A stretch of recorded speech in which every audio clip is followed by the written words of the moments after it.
Hello, assalamu alaikum. كيف حالكم؟ صباح الخير. Good morning. This is Majid Said Dasar, Zahar al Suleimany, speaking to you from Al Azam, Muscat, Sultanate of Oman. I just want to make a closing chapter of my life and move forward of my life. As you know, I'm sick, I'm still in bed, but I'm getting better, alhamdulillah. Slowly, I can now walk slowly with the walking chair, and I can go and move around a little, but I have to rest my back because of the fracture in my vertebra and backbone. Alhamdulillah, I'm also getting better, and I'm also psychologically, socially getting better also. Alhamdulillah. Anyway, what I want to say, I want to close this video about my life. It's a final chapter of my life as we move forward, because we don't know how long we are going to live in this world. It can be the next minute, it can be the next hour, it can be the next month, it can be the next year, it can be the next decade, or it can be even longer. Alhamdulillah. Ala kul hal, what I want to say, you see, I left my job in PDO, a very frustrated and very angry person, because I was denied the promotion that was due to me, and given to all the rest except me. Alhamdulillah. So even if I got a promotion, I would have got only 43 riyals. So 43 riyals destroyed all my life, my ego, my status, my everything. Anyway, it was what do you call it? My decision to leave PDO early. Okay, and as soon as I left, all the rest got their promotions. Alhamdulillah. I forgive everybody, because it was my destiny to move away from PDO and open my consultancy. Okay, I opened my consultancy, management and marketing development consultancy. We were doing quite well, and then unfortunately we went into a big project with Oman and with backstabbing, betrayers, traitors, and letdowns of our own people. We lost heavily in the business and had to close down. Our competitor, who was an international company, bidded and got the contract for the top part of the Oman, and we got from the middle level to the bottom side, where there are more problems. They paid us only 1/3 what they paid the international contract. Anyway, it was my mistake and my company's mistake to take the job, because when we got stuck, we asked them, they said, you finish the job and we will give you another job, another project. But that never materialized. Anyway, I left PDO. I left Oman. I am a qualified human resources professional with over 25 years experiences in all sectors of human resources. Okay, whatever sector you mentioned, I was there.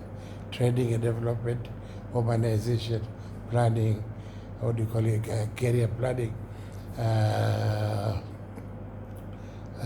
do you call it, resourcing, development, everything, in human resources. I was working in my last job in PDO. I worked with all HR in 25 years in PDO, but still, as a qualified professional Omani, I could not get a job in Oman, so I had to leave and find a job in Abu Dhabi. Anyway, I don't want to go into details why I did not get a job, because all the companies are run by expatriates, and they don't want to see a qualified Omani coming into the stream. Same case. So where there are Omanis, They don't want to see competition from a highly qualified Omani. Ala kul hal, it was medicine. I went to Abu Dhabi. I worked there for approximately two 1.5 years. And then I lost the job also. I lost the job because I thought it was only us Omanis who are mean to each other Omani. But in actual fact, even the Emiratis are even worse. They're even worse to their own Emiratis. And I was fighting a losing battle to try to promote some Emiratis to get into high position. And who is against is a top guy Emirati supported by some Syrians. Anyway, that was another story. So I left and came back to Oman. I worked in different companies in Oman, and I worked United Engineering Services. I worked in Oman International Container Terminal. I worked in Blue City Project. I worked in Sanada, what do you call it, Octal. I worked several places, as a ad hoc consultant. I did consultancy jobs for Majid City. I did consultancy jobs for my general city, and many other projects which I had. That is what is my story. Now, what I want to say. Well, I left video a very frustrated person, very much frustrated and very much disappointed. But I think Allah was taking me into a different direction, because I started writing for the Money Daily Observer for 14 years. Okay, and my columns were between us only, which appeared on Sundays, and at my workplace, which appeared on Wednesday. Then a new man came in, again another of Omani against Omani, and he gave me an ultimatum to choose only one. And I said, I don't choose anyone, and my column died. Both my columns died. Okay, so in actual fact, I was a very angry person, very much angry person. Okay, and unfortunately, I fell into a coma, ICU in Royal Hospital, and I was there for almost a month, 6 weeks, and everybody thought I was going to die. Even the doctors told my family, prepare the cloth for funeral. In Swahili, they call Sanda. Your father will not come out alive from the hospital. And out of 5 people, only 1 person walks out from the ICU, and that person will not be your father. But God said, Allah said, no, I will want him still. I want him to be there. And why? Because Alhamdulillah, I lost my house in Coram Heights. It was sold at a very low price. But Allah wanted me to build a masjid. Alhamdulillah, Rabbil Alameen. I built a masjid. Masjid Istiqama, Jojo Mafia Island. So Allah took me out from ICU. I lost my house, but Allah allowed me to build a masjid. Masjid Istiqama, Jojo Mafia Island, also known as Masjid Said bin Nasser al Suleimany al Rahma. So that is one part of my life. The other part is I was able to start writing, which was my passion, and I wrote 55 books. Okay, and 6 books were on Arab management, 3 books were on road safety. One was in Arabic, which was translated by PDO and sponsored by PDO, and also Daril Petroleum. And 12 books were on my columns and other different topics. So Alhamdulillah, today if I die, Majid, I have 2 things remaining which will continue.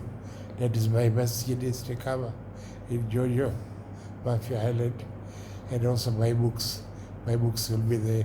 There's a lot of material, there's a lot of information, there's a lot of education, there's a lot of experiences there. So long after I'm gone, People will still be praying in Masjid Istiqamah.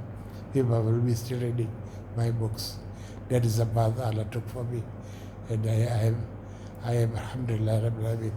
I never planned to be an author and to write books.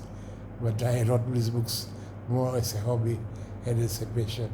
And building the masjid, even the building the masjid, I was attacked by even my own family.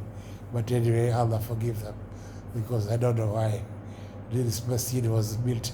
I built this masjid for my parents, for my Mariam, Mama Bijoa, bin Hamid Zahar, Al-Suleimany, Baba Said Nasser, Zahar Sheikh Said Nasser, Zahar Al-Suleimany, Al-Rahman, and Mama Shemsa bin Harfan, Muhammad Al-Azriya. I built this masjid for them. I did not build this masjid for myself. I built it for my parents. So Alhamdulillah, I went long after I'm gone. People will be still praying in this masjid. People will be still reading my books. So in summary, that's what I want to say.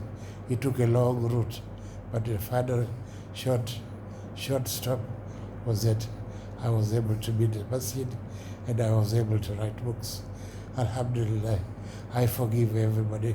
Those who denied me my due promotion, Allah forgive them, if they are still alive or dead. And for the guy in Abu Dhabi who had a conflict, he was so mean on his own Emirati people. And why I could easily have got the time and I just continue my work.